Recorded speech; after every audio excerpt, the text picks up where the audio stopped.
Ćao ekipa, dobrodošli u naš novi video. Danas sam ja učiteljica. Da, zamislite ekipa. Uvijek sam htjela vidjeti kako je to biti učiteljica. Pa idem u školu, tu su moji Zvjerići 3, baš me zanima da li išta znaju. Ćao Zvjerići. O, Zitica, što si nam ti danas učiteljica? Da, Zjubo, ja sam učiteljica, tako da me morate danas slušati. I danas ćemo učiti dalje o životinjama. Hej, učiteljice, imam jedno pitanje. Reci, Zubo. Pa razmišljao sam si, ako riba pliva u vodi, a ptica leti u zraku, pa gdje oni spavaju? Pa Zubo, ribe spavaju u vodi, a ptice spavaju u gnjezdima. A ako ptica sanja da leti, kako zna da li spava i sanja ili da stvarno leti? Pa to nisam baš 100% sigurna. Idemo dalje. Danas imamo lekciju o lavovima. Jej, konačno o meni učimo. Znači, Zvjerići, samo da znate, lavovi su kraljevi životinja. Oni žive u Africi. Ajme, kraljevi, sigurno imaju dvorac. Da sam barem ja lavica, imala bi krunu i dvorac, ajme. Mrvica, koliko ja znam, mi nemamo nikakav dvorac, ali krunu imam, pogledajte ju. Iriko, daš mi tu krunu, ja tebi dam bananu, a ti meni daš krunu. Krunu za bananu, pa nisam blesav. Dobro, Zvjerići, šta sam rekla o lavovima?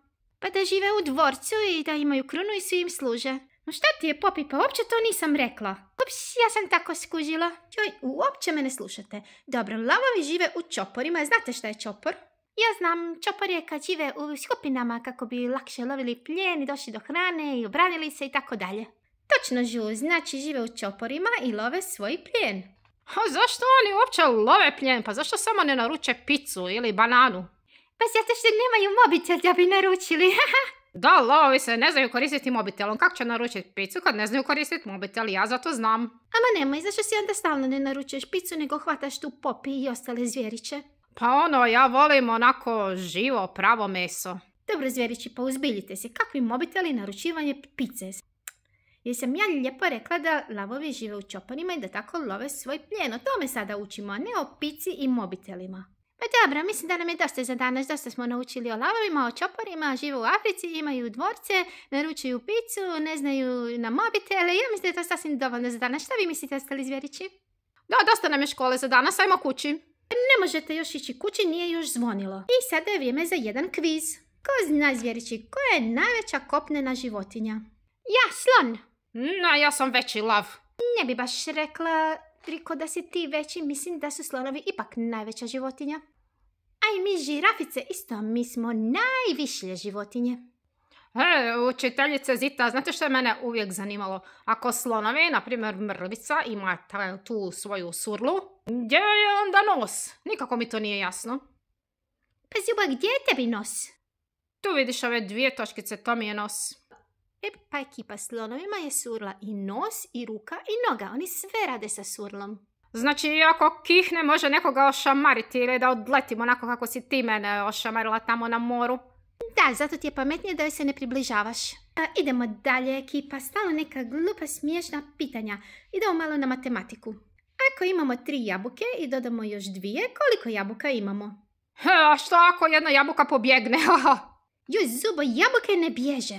A što ako su čarobne, imaju moći? Baš me zanima, mogu li jabuke sanjati? Ja mislim da ne mogu sanjati. Kako bi jabuke mogle sanjati? Pa one su, njih jedemo, oni su plod. Ja bi baš voljela biti jabuka koja sanja, odnosno jabuka u snu.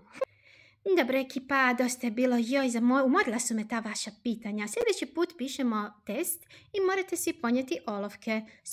S olovkama ćete pisati. Olovke pišu. A ako olovka zna pisati, onda zna i pričati. Joj, Zubo, pa nemoguć si danas sa tim svojim pitanjima. Jej, zvoni, konačno! Hvala vam, razrede, bilo je zanimljivo danas biti vaša učiteljica. Ali ja idući put biti učiteljica, ja bi to htjela probat. Možeš, naravno, Popi, ti si sljedeći put učiteljica. Ćao ekipa, odoh spavati. Kako sam se umorila. Like na video, subscribe, notification, zvonce i vidimo se u sljedećem videu. To su Zvjerići, opet došli su, to je baš cute. Idemo s njima.